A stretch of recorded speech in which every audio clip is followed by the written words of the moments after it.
eu sou médico endocrinologista, trabalho também junto ao Departamento de Endocrinologia do Esporte e do Exercício da SBEM, e fico muito feliz de poder estar trocando essa experiência com vocês, a gente que se conhece aí a maior parte do grupo há bastante tempo.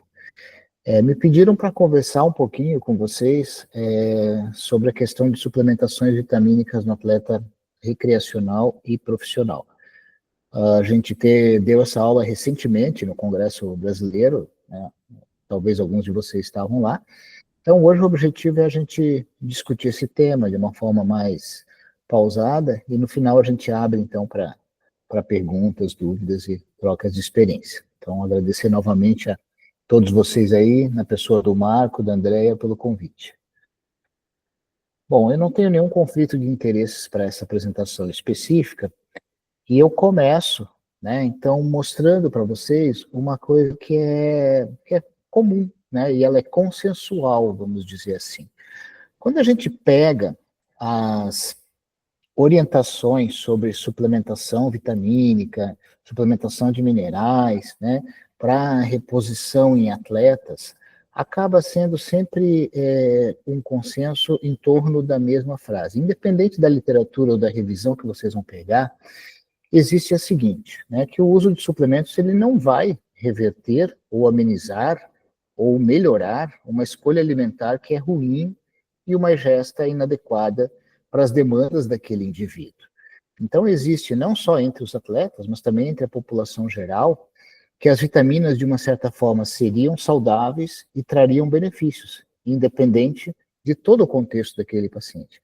Então, aqui eu ilustrei com essa figurinha, quer dizer, às vezes o indivíduo tem uma alimentação completamente inadequada, não só em termos de quantidade, mas de qualidade nutricional, né? Porque às vezes o indivíduo come bastante, mas não come com qualidade, e ele acha que, tipo assim, se está faltando vitamina B, eu suplemento, se está faltando vitamina D, eu suplemento, e por aí vai, quando na verdade o grande problema dele é uma alimentação que está toda errada. Então, não dá para a gente transpor, né, a ingesta de vitaminas sobre uma alimentação equilibrada. Bom, e se a gente parte desse princípio, eu acho que a primeira coisa que a gente tem que avaliar nesses indivíduos é sempre a questão assim, vamos lá, a gente sabe quais são as principais fontes das vitaminas principais, e a gente precisa olhar com atenção esse indivíduo para ver se existe ali na sua anamnese alimentar já uma evidência de que, opa, você não come nada dessa fonte, obviamente você está tendo uma deficiência que precisa ser corrigida num primeiro momento com um princípio básico, que é o princípio do food first. Então, fazer uma anamnese alimentar detalhada é importante, né? E a gente tem que lembrar que, às vezes, a referência de um dia isolado não significa exatamente qual é o padrão alimentar daquela pessoa. Então, a gente tem que ser um pouquinho mais minucioso aqui na coleta desses dados. Bom, e se é importante a gente saber as fontes de vitamina, né, saber se o indivíduo consome, também é importante a gente saber, assim, tentar identificar quais são as principais situações clínicas, né, alimentares, de comportamento ou doenças associadas que podem levar um determinado indivíduo a ter uma deficiência de uma determinada vitamina. Por exemplo, a questão da vitamina D. Né, países que têm invernos prolongados, esportistas que praticam modalidades indoor, né, uso de dietas muito restritivas, né, o caso, por exemplo, dos atletas vegetarianos, dos atletas veganos, que muitas vezes acabam tendo uma dieta pobre em nutrientes, a história, por exemplo, dos indivíduos que consideram que comer dietas sem glúten é algo mais saudável, e na verdade a gente sabe que nessas dietas muitas vezes vai ter um empobrecimento de algumas vitaminas. Então, estar atento a essas populações. A questão do consumo de álcool, né, a gente às vezes imagina que o indivíduo, por ser atleta, ele não consome muito álcool, e às vezes não, às vezes ele consome álcool até demais, né? Então a gente está sempre atento para tentar identificar. Então vamos lá, associar o binômio. Associar o binômio, fontes alimentares, dieta equilibrada, fatores de risco. E aí nesses indivíduos é que a gente vai estar mais atento. A gente não preconiza, digamos assim, um screening universal de ficar dosando todas as vitaminas em todo mundo. Isso não é algo necessário. A gente tem que ter algo mais focado, mais direcionado. E a gente também tem que estar atento, obviamente, a certas modalidades, né? Então, as modalidades de endurance, por exemplo, são modalidades, sem dúvida nenhuma, em que o indivíduo costumeiramente pode ter aí uma demanda maior do que a ingesta. E aí ficar atento nesse pessoal.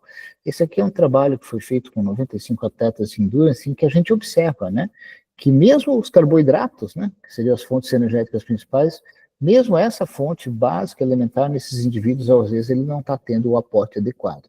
Assim como ele pode não estar tendo o aporte adequado de alguma vitamina, de proteínas, enfim. São atletas que pertencem, digamos assim, a um grupo de maior risco. Mas a questão é essa, né?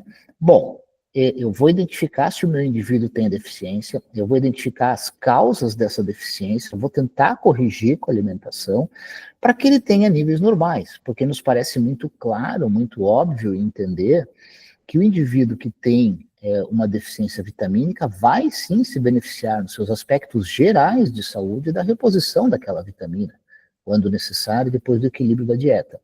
Mas e para performance?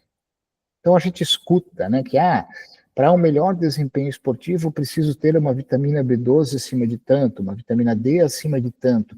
E tem fundamento isso? No que se baseia? Qual é realmente hoje o contexto prático e quais são as evidências que a gente tem sobre essa questão? Então vamos começar falando, né, a gente vai falar das principais vitaminas, vamos começar falando para vocês da vitamina B12.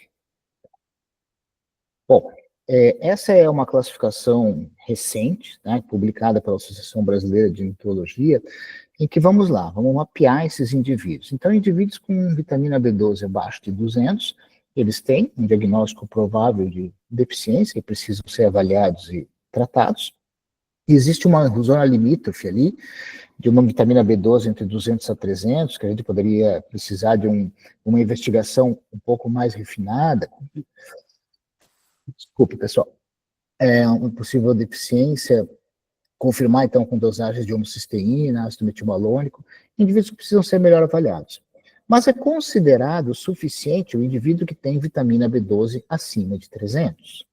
Então, esses indivíduos, a princípio, não têm deficiências, não precisariam repor. Tá, mas aí vem a questão do esporte. Mas eu já vi relatos de que tem que ser acima de 1.000, que tem que ser acima de 800, que tem que ser... E aí começa uma série de empirismos, né? Mas o que a gente consegue trazer para vocês, vejam como é interessante. Quando a gente fala, né, existe um conceito arraigado muito antigo nas pessoas de que vitamina é saúde. Né? Bom, se vitamina é saúde, né, vitamina sempre vai ser bom. Esse trabalho eu selecionei porque eu achei ele bem curioso, né? Ele é um trabalho que foi feito, então, com cantores profissionais, tá? Cantores com idade entre 18 e 45 anos, que estavam com sintomas fonéticos, né? E que foi feito o seguinte teste, um modelo placebo controlado, crossover, duplo cego. Eles pegaram esses cantores, deram uma injeção de vitamina B12 para eles, havia um score sobre performance de voz, e foram ver se esse score de voz melhorava, né? Bom, e na verdade o que aconteceu foi que quem usou o placebo cantou melhor, vamos dizer assim. Esse trabalho tem um viés importante, que é esse viés que os níveis de vitamina B12, na verdade, não foram mensurados. Eu confesso que eu fiquei um pouco curioso para tentar entender quem é que teve a ideia de que a vitamina B12 vai fazer cantar melhor. Não consegui achar uma resposta muito clara. Então, isso é só uma ilustração de como a gente vai ter, às vezes, pequenos trabalhos, mal delineados, com dados de difícil interpretação, e que esses pequenos trabalhos, às vezes, são utilizados como, digamos assim, uma referência de que, tá vendo como melhora a performance? Então, esse trabalho aqui a gente conseguiu ver que para cantar não melhora, tá?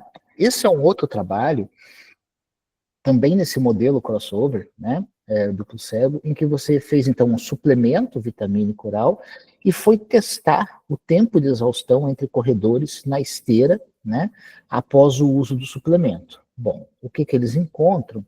Eles encontram que o grupo que usou o suplemento teve uma melhora da sua resistência, demorou mais para chegar à exaustão, não tiveram efeitos colaterais, portanto, dizendo ser a vitamina B12 segura, tá? Mas ele tem uma limitação metodológica enorme, ele não tem as dosagens dos níveis séricos de vitamina B12 pré e pós-tratamento. E aí, um trabalho desse, por exemplo, ele é citado como, Vejam como dar complemento com vitamina B12 melhora a performance. Então, essas são deficiências comuns na literatura. Eu trouxe 2 exemplos para vocês de trabalhos. E aqui, existe alguma lógica? Por que se diz que a vitamina B12 iria melhorar a performance? Em tese, existe uma relação da vitamina B12 com a hemoglobina, né? Então, níveis de vitamina B12 maiores poderiam fazer com que você tivesse um nível maior de hemoglobina glicosilada, por consequência, uma melhora da sua capacidade aeróbica, né, capacidade de transporte de O2. Então, vocês vejam que assim, do ponto de vista científico, é ser isso, ser aquilo, ser aquilo. Há uma plausibilidade, vamos dizer assim, biológica no raciocínio, mas não há uma comprovação de que, vamos lá, vamos para o que interessa, vamos dar vitamina B12 para os atletas e vamos ver se eles vão ficar melhores. Atletas que estão em níveis normais. Nesse trabalho especificamente, o que eles encontraram? Que, em tese, né, o ponto ótimo dessa relação hemoglobina-vitamina B12 ficava em 488 picogramas por ml, e sugere-se, então, uma faixa ideal da vitamina B12 de 400 a 700, que ainda está dentro de um valor de normalidade, que ainda está dentro, está longe de um limiar tóxico, vamos dizer assim. Mas vocês vejam que não é um dado tão sólido para a gente aferir a partir desse conceito, dessa relação hemoglobina-vitamina B12, aferir que isso vai trazer uma performance melhor.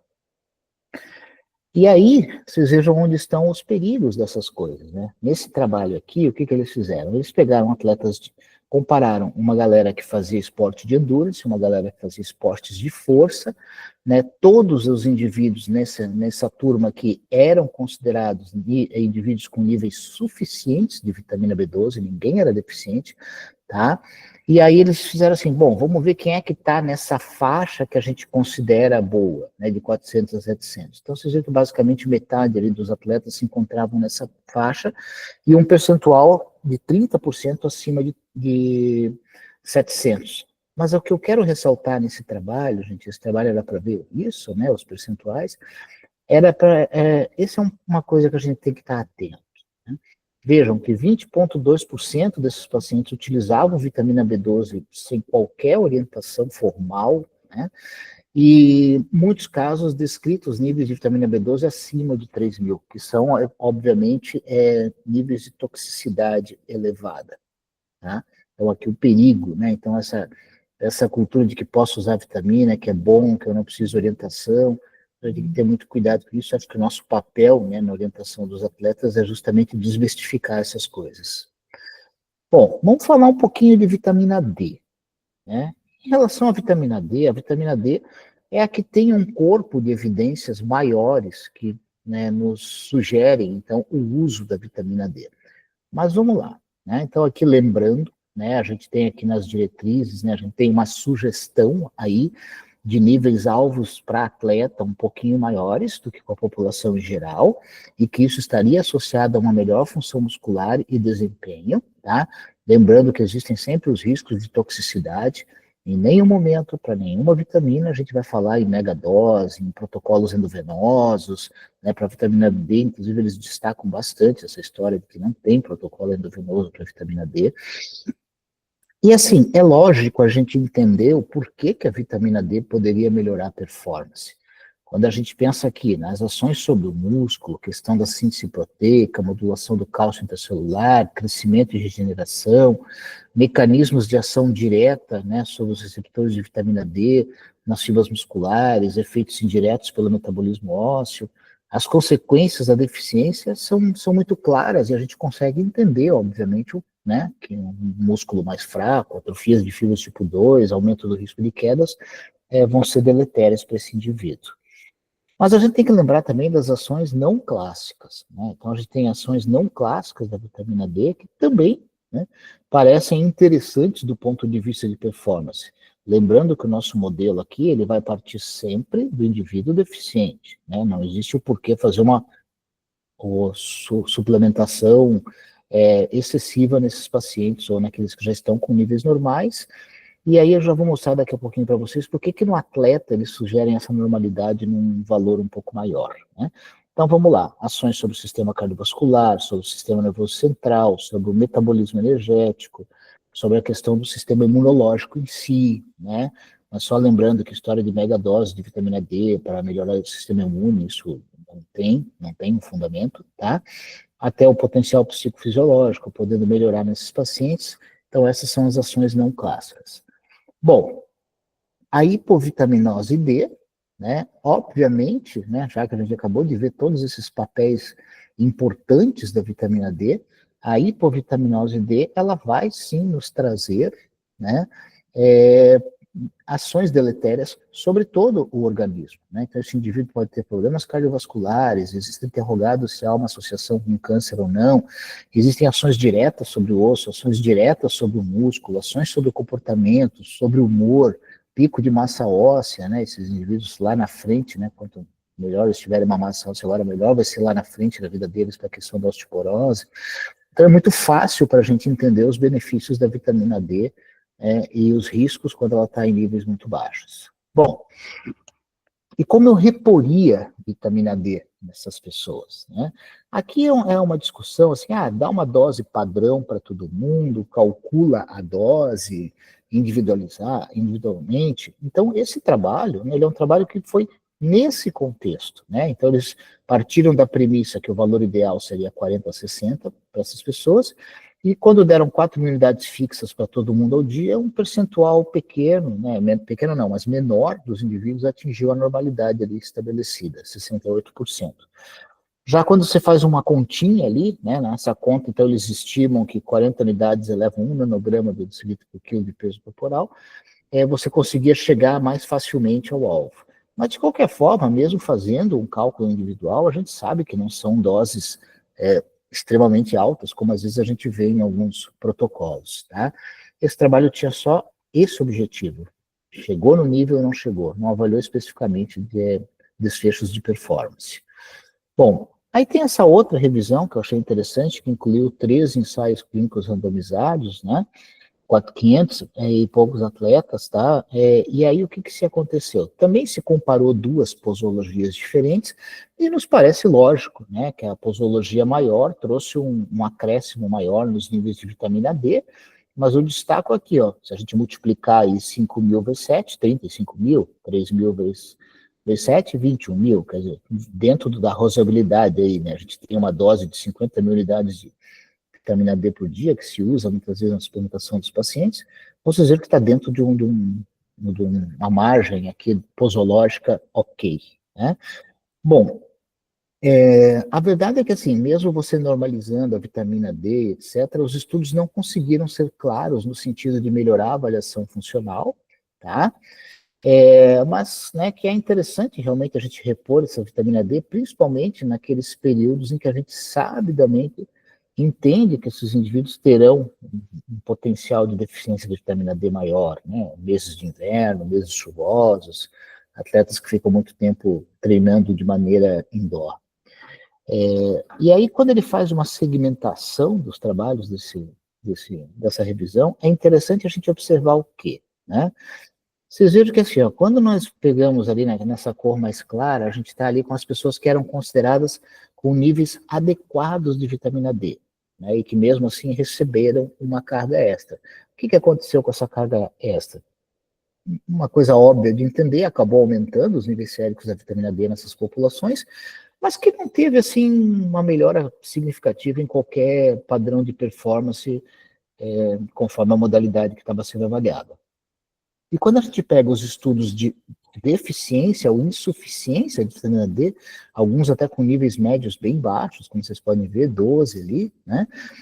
Houve sim também a melhora dos níveis séricos e a melhora de performance eles consideram assim, inconsistente em alguns casos, em outros casos ausente. Mas aí tudo bem, a gente tem que entender que alguns desses estudos são com poucos pacientes, às vezes as métricas que são avaliadas para performance não são tão precisas, mas é óbvio que a gente defende que se reponha a vitamina D nos indivíduos insuficientes e deficientes, sendo atletas ou não atletas. E aí, por que essa história do 40? Porque se a população normal a gente entende que é o 30, por que o 40 aqui? O que se alega é que, assim, que o atleta, muitas vezes, ele vai ter um consumo mais alto, dos estoques de vitamina D. Então, quando você mantém níveis abaixo de 40, se você tiver um consumo um pouco excessivo, você não tem reserva, e isso poderia trazer uma deficiência relativa e um prejuízo na performance desses pacientes. Então, acima de 40, você além de garantir um estoque seguro para as atividades do músculo, do osso e todas aquelas ações extra clássicas, né, as ações não clássicas, você vai conseguir ter um certo benefício. Aí o que acontece a gente tem alguns trabalhos, né, feitos pontualmente com alguns atletas, né, e aí o que acontece nesses trabalhos, né, você consegue em algumas métricas específicas ter benefício, por exemplo, o Close mostrou uma melhora no sprint de 10 metros do insight vertical, né, e outros trabalhos mostrando incidências menores de lesões musculares, de fraturas e estresse. E aí, né, a gente tem que também ter em mente que os trabalhos não são trabalhos com N's enormes, mas assim, a gente tem alguns trabalhos pequenos e bem delineados nesse sentido que mostram que acima de 40 você vai ter melhor performance, menor risco de fraturas e de lesões musculares. Vamos falar um pouquinho agora das vitaminas antioxidantes, né, vitamina C, vitamina E. Bom, o que a gente tem que lembrar? Principalmente nos exercícios extenuantes, né, você vai ter aí um aumento do estresse oxidativo, tá? Isso vai ter uma ação sobre a biogênese mitocondrial, você vai ter adaptações desses indivíduos, e assim, o excesso desses produtos do estresse oxidativo poderiam ser deletérios, então a suplementação com vitamina C e vitamina E poderiam minimizar essa questão. Bom, só que aí o que acontece? Uma coisa é você ter um impacto agudo, né? Então você ter aquele estresse agudo de um exercício extenuante. Ali, né, a reposição com vitamina C e vitamina E poderia ser utilizada, seria assim no contexto de recuperação de eventos extremos. Acontece que se a gente utilizar cronicamente vitamina C e vitamina E nesses atletas, eles vão ter um efeito contrário, né? Você vai perder mecanismos adaptativos que fariam parte do processo de treinamento desses indivíduos, como a questão da biogênese mitocondrial, a sinalização dos antioxidantes endógenos, o remodelamento capilar, respostas adaptivas de VO2 máximo, e que num contexto total de treinamento poderia, na verdade, em vez de ser benéfico, ser prejudicial. Bom, então a gente tem que estar atento a isso. Vitamina C e vitamina E entram num contexto de uma atividade extrema, fase aguda, recuperação imediata. No contexto de suplementação crônica, já não é interessante. Aqui é uma revisão, né, justamente, então vamos ver nessa galera do esporte extremo. Né? Nessa galera do esporte extremo, vale a pena, né, já que eles estão o tempo todo forçando demais, né? Então, a verdade é que assim, não se observou efeitos na performance, né? Um possível benefício na função vascular, mas sem um impacto significativo no rendimento, tá? Não tem um efeito consistente sobre os marcadores de estresse oxidativo, e a conclusão dessa revisão é que não se deve realmente o uso crônico durante períodos de treino intenso, porque pode atenuar adaptações musculares do exercício.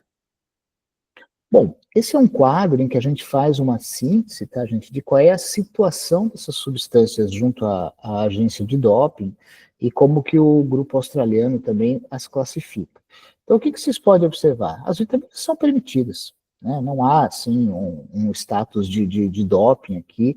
Claro, aquela ressalva que sempre fica, né, gente, que por que sempre preferir a reposição alimentar, né? Porque qualquer produto produzido pode ter aí um contaminante, coisa e tal. Então, se a gente conseguir corrigir as nossas deficiências na alimentação, vai ser sempre melhor, tá?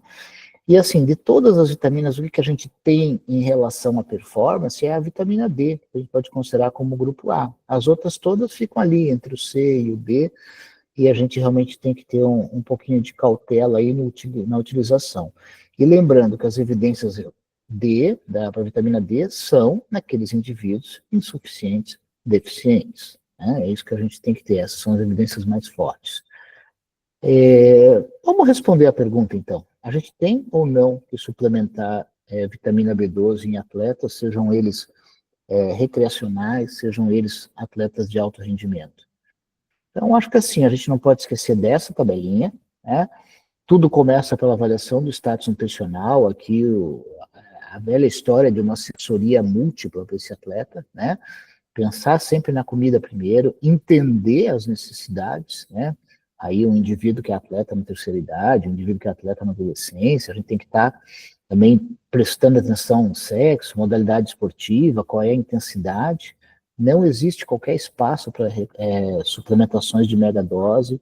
Não é uma coisa estabelecida assim, não preciso mais ver, vai tomar vitamina sempre porque faz exercício, não. Vai revisar esse uso, vai ter uma monitorização desses pacientes para tentar entender. E a gente precisa ressaltar que não é porque é vitamina que é algo isento de riscos ou que é algo saudável. Se não fizer bem, mal não vai fazer. Não, esse pensamento ele não pode existir. A gente tem sim os riscos claros, né, de intoxicação por vitamina. Então a gente pode ter aí casos de hepatotoxicidade, níveis elevados de cálcio, riscos hemorrágicos. Existe um questionamento aí da associação, por exemplo, de megadoses de vitamina B com doenças mieloproliferativas, com câncer, problemas renais, entre outros. Então, na verdade, a gente tem aí um equilíbrio tênue, né, na orientação desses atletas. E eu queria também terminar aqui agradecendo, né, ao Clayton recentemente, que não teve a oportunidade de ver ainda essa entrevista dele com o Dr. Borelli, essa reportagem no Fantástico, na verdade, uma reportagem extremamente interessante que vem justamente de encontro a desmistificar essa coisa, de que vitamina é algo que pode ser usado de qualquer maneira e que todo mundo precisa e que não há riscos, né? Muito interessante é deixar aqui o agradecimento para ele e deixar o agradecimento aqui para todo o DX, né? Essa turminha aí que tenho certeza que vocês conhecem, se não todos, a maioria. Então, obrigado, e agora a gente abre aí para perguntas, né, que vocês desejarem.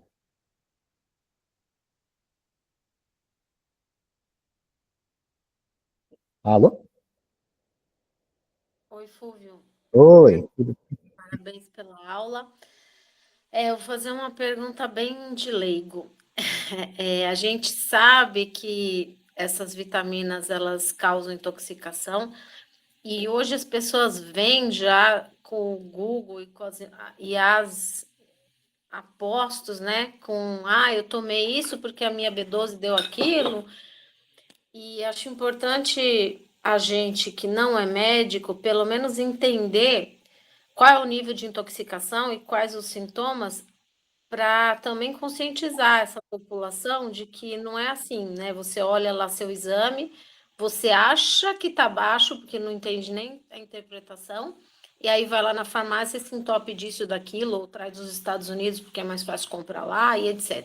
Então, eu queria que você falasse um pouquinho quais os sintomas, o que pode causar essas intoxicações dessas vitaminas.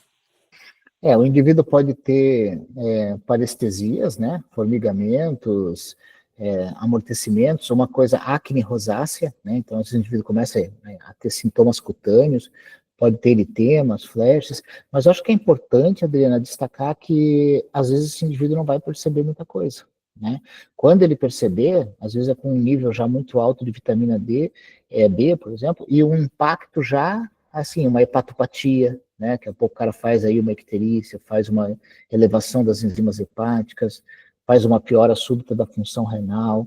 Então, nem sempre o cara vai ter um sintoma tão evidente. E é aí que mora o perigo, né? Porque as pessoas, em geral, como você falou, elas não procuram o médico para iniciar o uso de uma vitamina porque elas não associam que vitamina possa ter algum risco, né? E realmente, o fato de você dosar uma vitamina B12 e ela vir um pouco mais baixa não significa necessariamente que você tem deficiência. O exame também é falho, né? O exame às vezes precisa ser repetido, às vezes a gente precisa entender o contexto, o que esse cara está comendo. Então é por aí. Obrigada. Ô, parabéns aí mais uma vez pela aula. A gente teve o privilégio de assistir você lá no Sebaem. E a minha dúvida, Fulvio, é com relação, pegando um pouco o gancho da fala da Adri, é com relação à vitamina D, se esses estudos que você mostrou sobre o aumento da dose da vitamina D correlacionado com o aumento da performance, né? Existe uma correlação com o aumento de performance. Esses estudos, eles são dose-resposta? Existe essa correlação? E se existe, existe algum limite, algum delta de segurança? Porque a gente tem que ter um pouco de cuidado, né? Eu vejo, né? Quando eu for falar com nossos pacientes ou alunos, atletas, que eles vão pensar assim, quanto mais melhor, né? Então, se isso aqui melhora, então se eu tomar 2 vezes isso aqui, vai melhorar 2 vezes mais. Essa correlação, primeiramente, ela existe? E se existe, tem uma dose resposta, Fulvio? Obrigado, Marco. É um prazer te ver lá também no Sebaen. Então, na verdade, o que acontece, assim, quando a gente pega esses trabalhos, eles estão avaliando uma métrica específica de uma atividade esportiva, é aquela coisa, 10 atletas para um lado, 10 para o outro, né? Mas, assim, o limiar é 60, né? Então, não se observa uma melhora com níveis de vitamina D acima de 60, né? Então, não tem, né? E não fica muito claro se isso é um contínuo. Vamos lá, 43 é uma resposta, 59 é outra. Não, isso não fica muito claro. Até porque tu não consegue segmentar isso. São trabalhos com eles não tão representativos, né? Mas, de qualquer forma, o que se alega é assim, ó, que você tem uma demanda maior de vitamina D do que tu teria no não atleta, né? E por isso que esses camaradas deveriam ter um estoque mínimo de 40, né? Então, de 40 a 60. Né? Então, mas não que não vai ser um contínuo, né? Porque o pensamento comum do atleta é pensar que se um é bom, 2 é melhor ainda, né? Então, e não é assim. E isso se reflete mesmo em esportes onde acontecem ao ar livre, tipo corrida, por exemplo, cross-country, sei lá. Isso, né? O que os trabalhos mostram mais é nesse tipo de esporte, principalmente esporte em que vai ter uma demanda de força, salto, cross-country é um exemplo bom também, é esse tipo de esporte. Né? Alô? Não sei Mais, se... pessoal, mais alguma pergunta? Eu penso nisso, né, porque nosso atleta, ele assim, a gente é louco, o atleta é louco para tentar enxergar aquela pílula mágica que vai dar o melhor resultado, vai fazer eu aumentar mais carga, vai fazer eu diminuir meu tempo, né? Então, eles ficam muito, muito ávidos para encontrar uma fórmula, né? E aí é um passo para gente encontrar pessoas que vão querer entrar no mundo picareta, né? Fala assim, É, olha, você tem que fazer esse tipo de intervenção, tomar essa dose aqui para você melhorar a sua performance, né? Então, uhum. legal esse esclarecimento. O atleta está sempre procurando, né? E eles associam que a vitamina D, que a vitamina em geral é algo bom, né? E não necessariamente. Legal. Pessoal, mais alguém tem alguma pergunta, alguma contribuição? Bom, então, se não temos mais perguntas e intervenções, agradeço, Fúvio, aí Imagina. pela brilhante aula. Essa aula, pessoal, vai ficar gravada no nosso canal Endocrinologia do Exercício no YouTube, e quem quiser depois revisitar, fica à vontade, e tirar dúvidas com o Fúvio, ele sempre é essa pessoa solícita aí para a gente poder acessar. Tranquilo, pessoal. Obrigado, né? Obrigado, gente. Valeu. Valeu, um abraço.